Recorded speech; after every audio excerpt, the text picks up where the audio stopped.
Hi students, so this is Shashagiri. Uh, Now in this semester we are discussing with the control system lab. So in this lab we are consisting of two cycles of experiments. So in the first cycle we are having five to six experiments, and the next cycle is similarly five experiments. So now the first experiment is the characteristics of synchros, and in this one we are conducting the experiment on the synchro transmitter characteristics as well as the synchro pair characteristics. The aim of this experiment is to study the characteristics of synchro pair and study the characteristics of synchro transmitter. So first we are doing the synchro pair, later we will do the synchro transmitter. Okay. So and the operators which are going to be required for the both of these two experiments is synchro pair unit, voltmeters from 0 to 200 volts, and in that place we are using multimeters. Those are 4 in size, and a single phase power supply is required, and a patch cards which are required. It is nearly 10 to 12 patch cards are sufficient. Next one is if you go for the before doing the experiment, first of all we have to know the synchros. So if you go for the definition of synchros, so the synchros are the devices. These are electromagnetic transducers which are commonly convert the angular position of the shaft into electrical signal.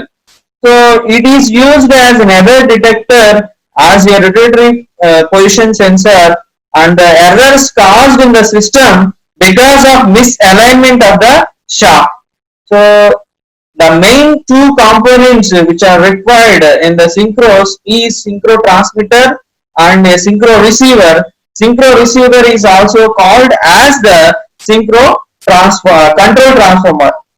Okay, so first we are dealing with the synchro transmitter. So synchro transmitter construction is similar to that of an alternator. So that means it is having a stator and it is having a rotor. So stator is having a three-phase winding. It is having a core. That core is laminated steel is going to be used, and it is slotted to accommodate the three-phase balanced winding. So, and it is a star connected winding, and a concentric coil type of winding is used in the stator. Okay, so and three identical coils are placed in the stator with their axis of 120 degrees apart from each other. So the rotor is in dumbbell shape in construction and wound, and it is of a wound type, and a concentric coil is going to be used for the winding. So unlike the alternator, so the rotor of a synchro transmitter is excited from a single phase AC supply. So and let that AC supply should be assumed it as a VR sine omega C of t. So this will be supplied to the synchro transmitter. So this voltage causes a flow of magnetic current in the rotor coil, so which produces a sinusoidal and a time varying flux directed along its axis and distributed nearly sinusoidal in the air gap along with the stator periphery. Because of the transformer action, the voltages are induced in the each of stator coil. So the air gap flux is going to be sinusoidal. Therefore, the VMS which are induced in the stator coils, that is the three-phase distributed windings, is should be also a sinusoidal voltage. So thus a synchro transmitter acts like a single phase transformer in which a rotor is acting as a primary and the stator is acting as a secondary. So and stator is consisting of three parts of windings. Okay. So up to here we are discussing about the synchro transmitter. So if you go for the construction as well as how it is going to be working, and pictures which are related to that one is seen in this slide. So synchro transmitter. So synchro transmitter is having a stator and it is having a dumbbell shaped rotor, and the slip rings are going to be provided to receive the AC supply to the rotor circuit, and this will be the pictorial representation of a this will be the construction diagram, and this will be the actual pictorial representation of a synchro transmitter. Okay, so let assuming that VS1N and VS2N, VS3N are respectively will be the phase voltages that are induced in the coils of S1, S2, S3 with respect to the neutral point. So therefore, the rotor position of a synchro transmitter, if you want to observe the figure, so here the rotor position is this one, and the stator S2 winding is this one, S1, and this will be the S3.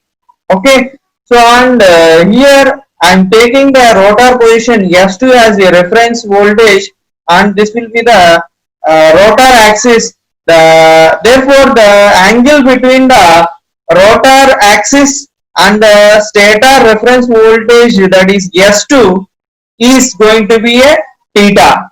So that is explained here. So therefore, the phase voltages Vs1n, Vs2n, Vs3n should be given by K into Vr into sine omega c of t cos theta plus 120. Vs2n is equal to K Vr sine omega c t into cos theta. Vs3n is equal to K Vr sine omega t of cos theta plus 240 degrees. So these are the phase voltages. If you want to derive the line-to-line voltages, that means in between S1 and S2, S2 and S3, S3 and S1. So then Vs1 S2 is equal to Vs1n minus Vs2n. So that is equal to 3K Vr into sine of theta plus 240 degrees into sine of omega c of t. So upon the simplification, we are getting this equation. Similarly, Vs2 S3 is equal to 3 K Vr sine theta plus 120 degrees into sine omega c of t. So Vs3 S1 is equal to 3 K Vr sine theta sine omega c of t. So as the theta is already defined in the previous slide. So up to now we are discussing about the synchro transmitter. So now in this slide we are discussing with the synchro receiver. So the another name for this one is a control transformer. So unlike the transmitter, so the receiver has a three-phase AC electrical input and its to its stator and the mechanical output from its rotor. So that means previous synchro transmitter will take the mechanical input and the single phase AC input, and it will convert that mechanical energy into an electrical energy. So that is also a three-phase sinusoidal supply. But here the synchro receiver will take the three-phase AC supply and it will convert that electrical signal into a rotation of shaft. So the shaft is going to be rotated. That means the mechanical output at the rotor. So the construction is similar to the of a cylindrical alternator. So the previous one, synchro transmitter, is like a alternator which of a cylindrical silent pole type, but here this is of a silent pole alternator type. Stator is consisting of a three-phase star-connected concentrated winding. Rotor is having a cylindrical shape rotor, and a single phase concentric winding is going to be used. So both of these are excited from the single phase AC supply, that is rotor. Only rotors are excited from the single phase AC supply, and the stator is taking the three phase AC supply.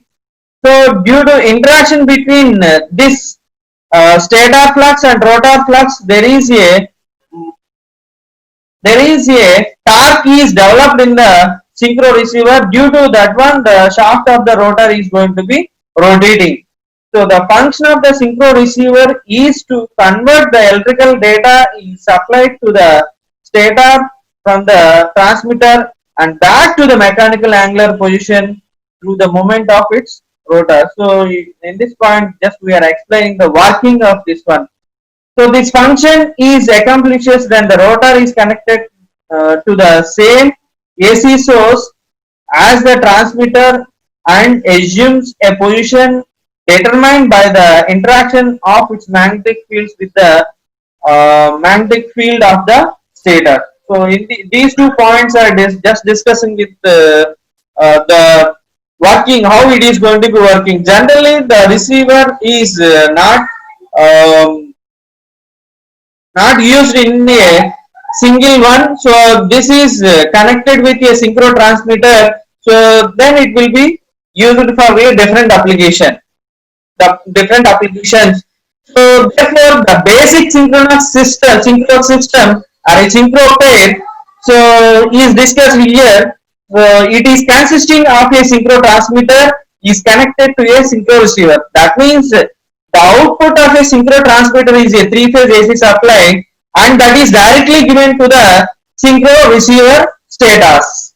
Okay, so that means stators of a synchro transmitter and synchro receiver are electrically coupled, as well as the rotor of a synchro transmitter and synchro receiver both are connected parallel to the single AC line. Okay, so these are the main connections which are required for the synchro pair. Okay, so in this one we are using the both synchro transmitter and synchro receiver. So these synchro pairs are mainly useful for the error detections. So that means the main applications of synchros or asynchros is nothing but this synchro pair. Okay, so the okay, up to now you can understand. This will be the circuit diagram for a synchro pair. So it is consisting of synchro transmitter, synchro receiver. So these are going to be connected electrically. So and here the rotor of the synchro transmitter and synchro receiver, both of these two are also electrically coupled from the same AC supply. So that is not shown in this figure. Okay, the current of the same and the magnitude flow through the transformer and the control transformer of the synchros.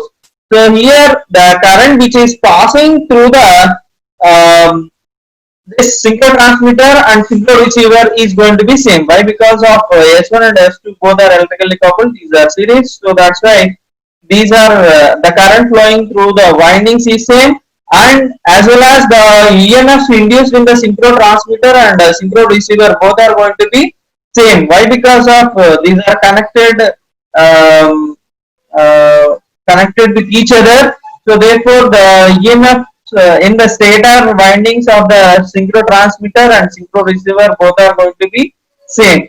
So the flux axis of the control transformer and the transmitter are aligned in the same position. So the voltage generated by the rotor of a control transformer is equal to the cosine of angle between the rotor of the transmitter. That means you can have the whatever it may be electrical signal that is produced from the synchro transmitter, that should be equal to the synchro receiver.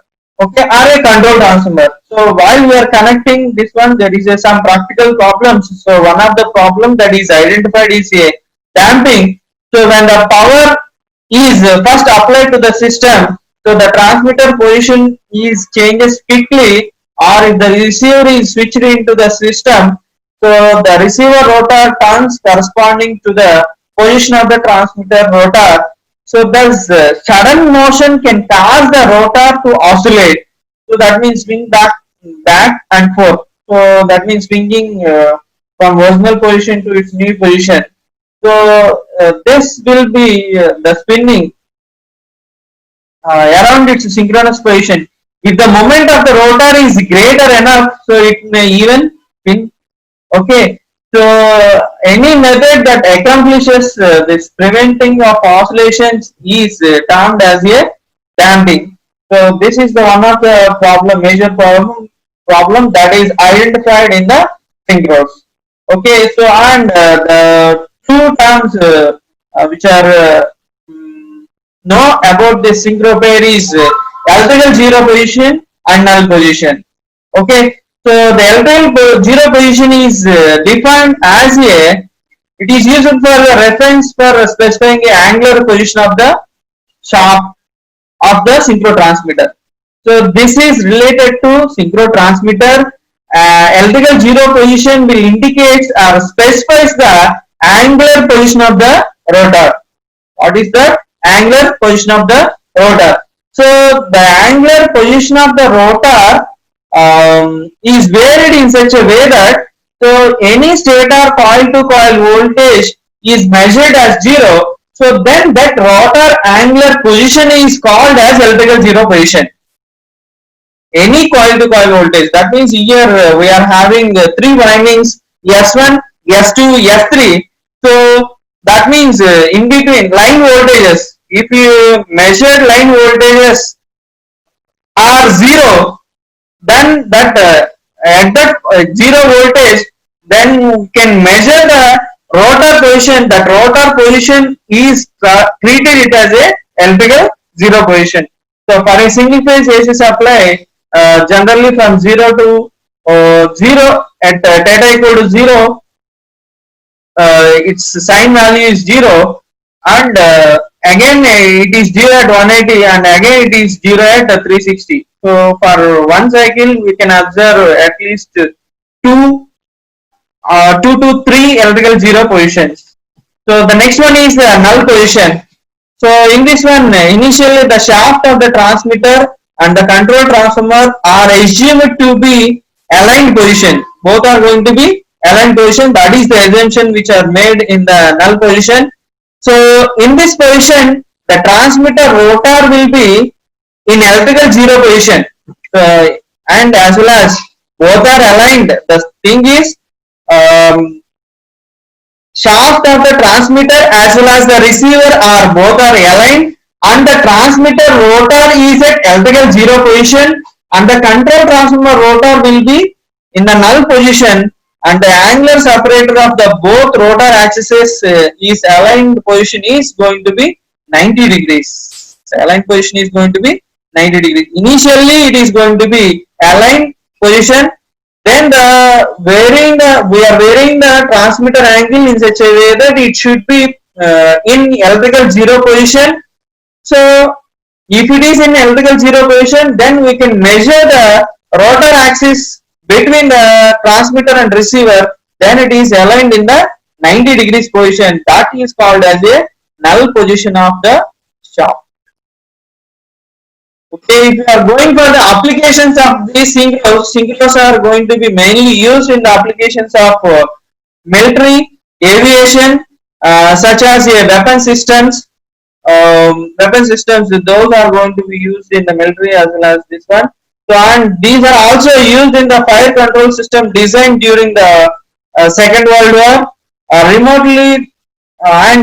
Remotely driven indicator gauges, rotatory position sensors for the aircraft control surfaces, as well as Celsius motors were widely used in the motion picture equipment to synchronize the movie cameras and the sound recording system.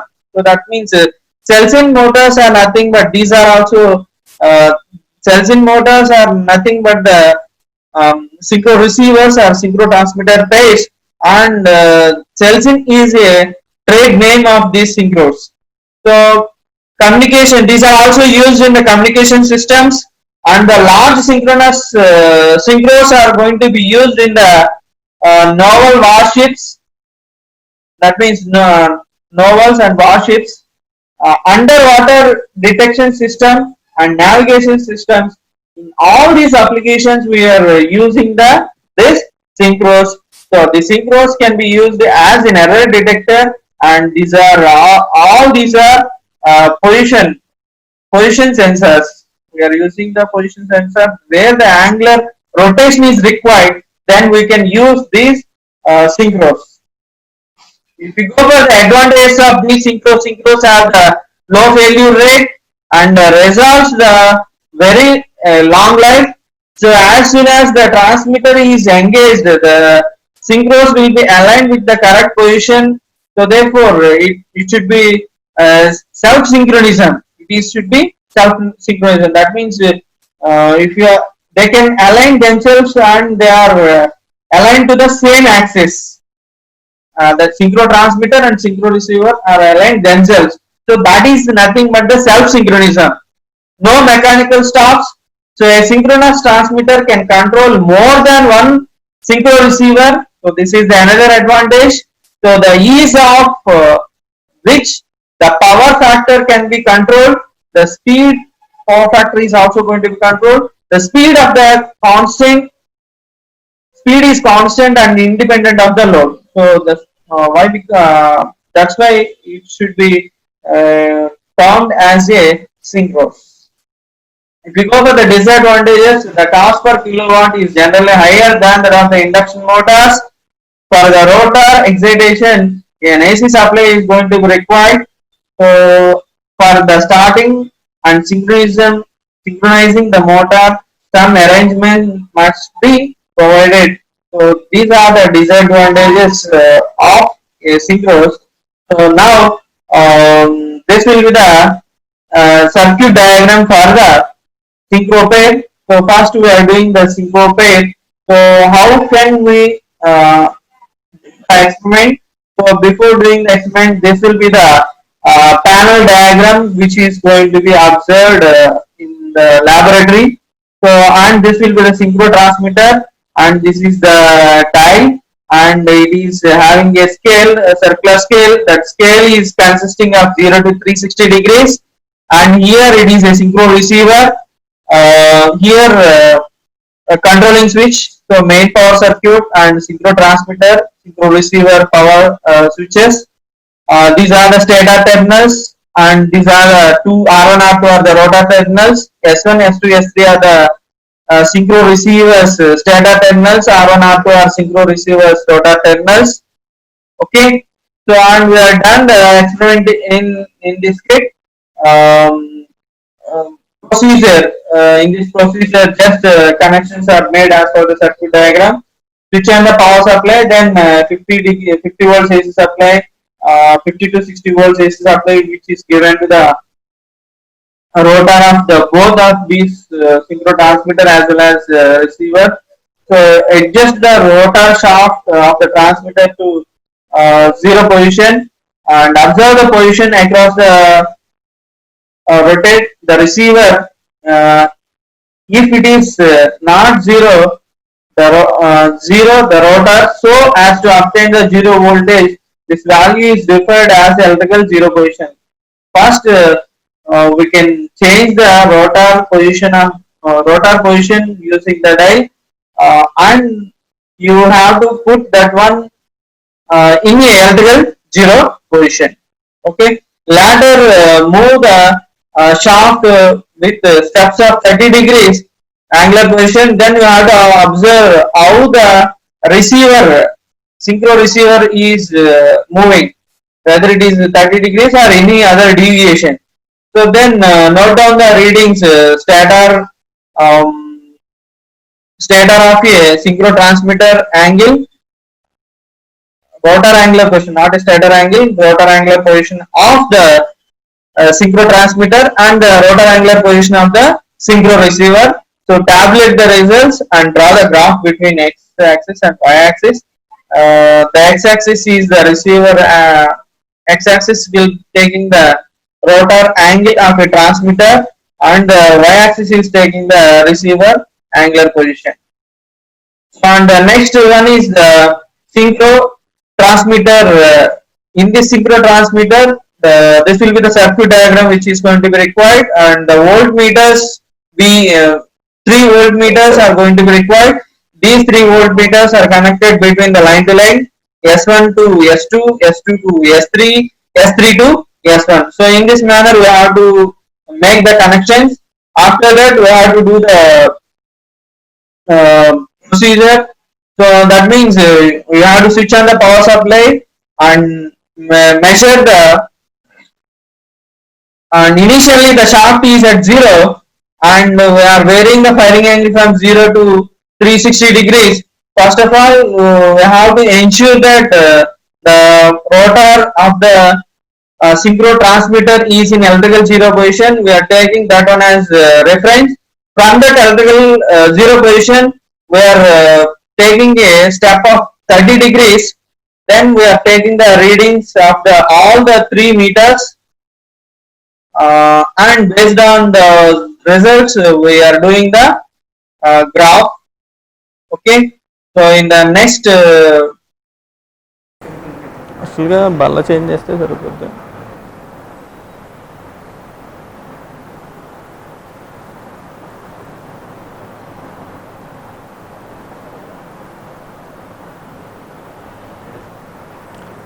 Hi students, so this is Shashagiri. So now in this lab first experiment is characteristics of synchros. So in this one it is consisting of a synchro transmitter, synchro receiver pair. So first of all we are doing this experiment as a synchro pair. Later we will do the experiment on characteristics of synchro transmitter. Okay, for that first one is this will be the synchro transmitter. It is consisting of a stator and rotor. Rotor is of a dumbbell shape and construction is similar to that of a alternator and working is similar to that of a transformer. So and it will be the receiver. Construction is similar to that of a cylindrical rotor structure of a alternator and working is it is acting as a synchro receiver. Okay, so first we are doing the synchro pair, and for that one we are require the connecting wires. This will be the entire kit, and for that one we will require a multimeter. So these are the components we will require. So before giving the connections, first we have to check all these connecting wires are working or not. For that one take a multimeter, so and put this multimeter in the buzzer mode and you can touch these two terminals, so then you can observe the buzzer sound. Okay, we can observe the buzzer sound in the multimeter. So likewise we can check all the wires, so we can ensure that the wires are going to be properly working. So then we can go for the connections. Synchro transmitter, it is having a stator terminals S1, S2, S3. These are the 3 stator terminals. R1, R2 are the rotor terminals. It is internally supplied by a single phase AC supply, and here in the receiver also it is having 2 rotor terminals R1, R2 and 3 stator terminals S1, S2, S3. Okay, so we are giving connections of a synchro pair. I am connecting synchro transmitter S1 to S1, synchro transmitter S1 to S1 and synchro transmitter S2 to receiver S2, and again S3 to S3, and take a multimeter in voltage mode, one probe in a common and another probe in a voltage mode,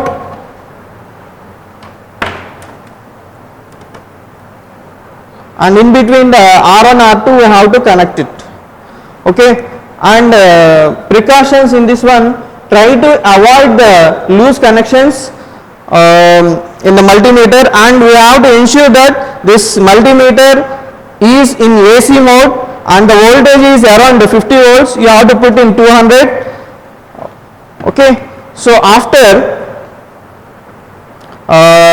the transmitter disk is at 0 position, and we have to set the receiver disk is also at the angular position, not at the 0 position, and make sure that all the connections are ready. Then switch on the supply. Before switch on the supply, you have to switch off all these terminals. After that turn on the one by one. Okay, and you can observe that first transmitter is at 0, rotor position is at 0 or not, and the receiver position is at 0 or not. If any deviations deviation, we are fixing the transmitter angle at 0. If you observe the deviation at the receiver point, make that one as error. So here we are finding that there is a -1 to -2 degrees error in the receiver. So for the correction we have add in the receiver angle. Okay. So now I am conducting the experiment.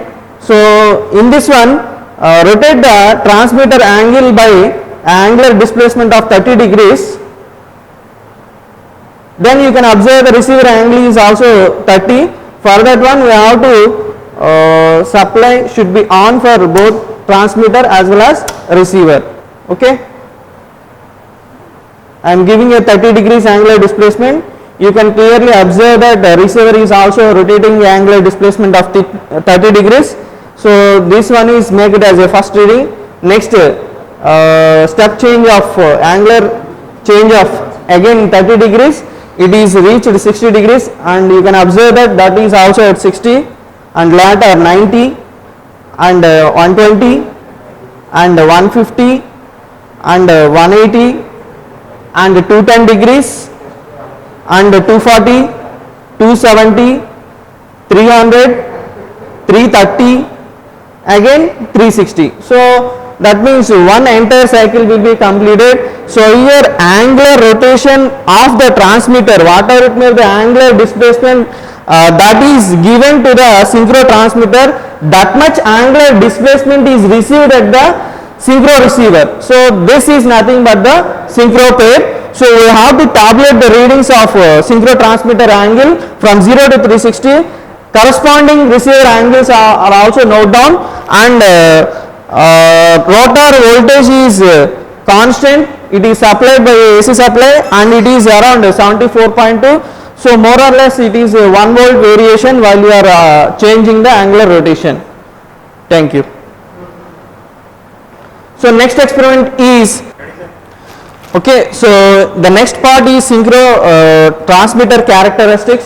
For that the components which are required is 4 multimeters and the same kit. So here in this part just we are using the synchro transmitter characteristics. So synchro transmitter, it is consisting of a stator and rotor.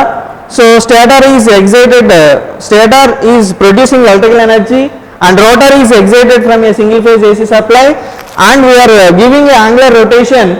That angular rotation will be converted into electrical energy, so that electrical energy is induced in the rotor windings. So we have to observe that electrical windings, winding induced EMFs by using these multimeters. So now I am giving connections. So I am taking the 3 multimeters. First we have to connect all these 3 multimeters in voltage mode. So one is at voltage, another one is at common terminal, and here the output voltage as well as input voltage both are AC supply. So that's why you have to put this multimeter in AC mode.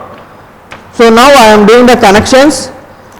First multimeter in between S1 and S2, stator S1 and S2 of the transmitter, and the second multimeter between S2 and S3, and third multimeter between S3 and S1. Here you may, in your mind you may have a doubt. So voltage knob and common knob. So here it is a phase, and here the voltage knob and current knob connections. Here the voltage knob and common knob should be connected in any direction. That means here it is a phase and neutral, like AC to DC. Strictly we doesn't give a positive to positive, negative to negative. There is no restriction here. So you can connect common and phase, you can interchange, there is no problem in the connections. Okay. After that you may connect a multimeter in the rotor circuit in between R1 and R2. So it is also in AC. In the previous experiment you have observed it voltage as a 74.2 volts. Okay. So after that make sure that all the connections are ready. And another precaution in this one, we don't connect the two probes at the multimeter terminals, only single probes. Like this you have to provide. That means you don't do the two wires or two knobs at the voltage knob or common knob. So don't do like that. So in the same fashion you have to do the multimeter readings, multimeter connections, otherwise multimeter will not show correct reading. So in this way only you have to connect the connections.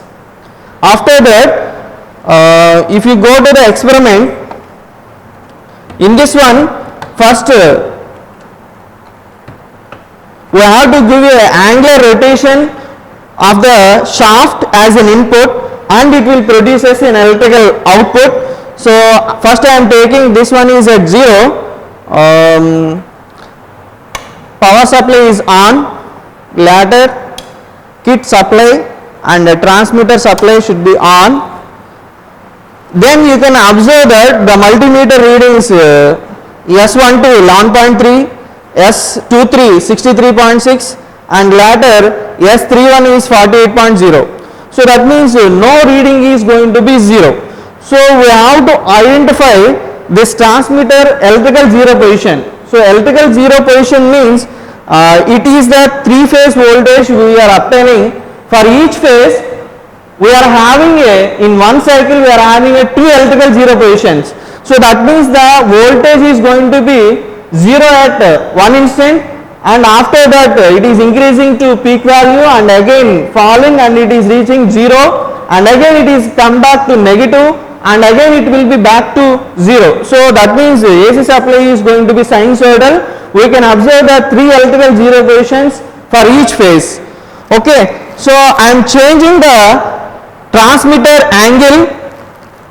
It is ensure that one of the multimeter is showing the 0 voltage. For that it should be observed at so 10 degrees. So at 10 degrees I am observing that S12 reading is 0. S12 reading is 0. So this 10 degrees will be the electrical zero position. This 10 degrees will be the electrical zero position in between S1 and S2. So and after that we have to identify this electrical zero position. After that give a angular rotation of 30 degrees. So that means 10 plus 30, 40 degrees. You have to measure the voltmeter readings at 10 degrees, after 40 degrees, after we have to take angular displacement of another 30 degrees. So that is at 70. We have to observe the readings. So at 70 degrees you may observe that S23 multimeter is showing the 0 volts. So it is a second electrical zero position, and next again displacement of 30 degrees is given, that is at 110 degrees. We have to take the multimeter readings after 140 degrees. 140 degrees. So after 70 degrees we can add 30 degrees. So that is 100 degrees. At 100 degrees you note down the another multimeter readings and tabulate it. After add another 30 degrees. So that is at 130 degrees. You can observe the electrical zero position in the S13. So we can observe this meter reading as 0. After that add another 30 degrees. The next reading is at 160 degrees. Note down the all multimeter readings, and next is add another 30 degrees. So that is at 190 degrees. Again S12 is at 0 position. So that will be previously 0 at 10 degrees. Now it is 0 at 180 degrees. That means exact displacement of 180 degrees. So therefore the wave that is observing, that means from 10 to 90 means it is 180 degrees. That means at 10 it is going to be positive and at 180 it may be again reaches to the peak value and reduced it to 0. Okay, so from this we can observe that the EMF that is induced in the stator windings of a synchro transmitter should be an AC supply, and after that again another 30 degrees, so that is 220 degrees. After note down the readings, after 220 add another 30 degrees, that is at 250, and at that one we can observe that S23 reading as a 0, and after 250 plus 30 280, after 280 again 310 degrees. At this 310 degrees you can observe that again this S31 is 0, that is another electrical 0 position. After 310 again 30, so it is 340. Okay, so again you have to reach up to 0, you have to cross it, and again 10 degrees. At the 10 degrees again this S12 is becoming 0. So we have to take at least one cycle, note down all the readings, and you can identify all the electrical 0 positions in each cycle, S12, S23, S31. In each we are getting a minimum, in each phase we are getting minimum of 3 electrical 0 positions. So based on these readings we can draw the graph. So based on these readings of the 3 meters in all the 3 phases, we have to draw the graph. So that graph is indicating that 3-phase AC supply, but here in the multimeters it is showing the only RMS value, it doesn't showing any negative value. So we have to take one phase as a reference. From 0 to 0 it is taken it as a positive, and remaining 2 phases is going to be negative on the basis of algebraic sum of instantaneous voltages in a 3-phase is 0. So based on that we are giving a signs for the corresponding windings. Thank you. After doing the experiments, the readings which are noted down from the experiment for the characteristics of synchros, so the readings which are obtained as rotor angle of a transmitter is 0, 30, 60, 90. So we are varying this transmitter angle, and the receiver angle that is obtained is 0. But here this is not exact values. Here we may get -5, so 25, 55, 85. So but just I am adding that minus degrees, 5 degrees as an error, that is a negative error. The correction that is required is going to be a 5 degrees plus. So therefore if you are giving a 30 degrees displacement, then that 30 degrees angular displacement is received at the rotor position, and in addition to that we have to note down the rotor voltages of the transmitter. So this will be the readings which are obtained from the synchro pair. So based on that one we have to draw the graph that is between the synchro transmitter position in degrees and receiver position in degrees. So it is going to be a straight line. So this will be the model graph, and the same we can take on the ordinate and axis, ordinate as a transmitter rotor position and axis as a receiver rotor position. So in the normal XY graph, so we can have the readings, and this will be the actual characteristics of the synchro transmitter and receiver type. So next one is the synchro transmitter. So synchro transmitter readings, we have to identify the electrical 0 position. So initially the rotor position is at 0. After that the rotor is moved at 10 degrees. So we can observe that VS12 is 0 and the remaining 2 voltmeter readings are going to be same. Okay, so likewise here the red marks is indicating negative signs. So those negative signs may not be obtained from the multimeter. So we have to conclude, we have to take that sign from the instantaneous voltages in a three-phase system is going to be zero. That means if you add these two, then it should be zero. So I am taking this one as positive and this one as negative. So and for the next reading, so after zero, I am assuming this one is positive.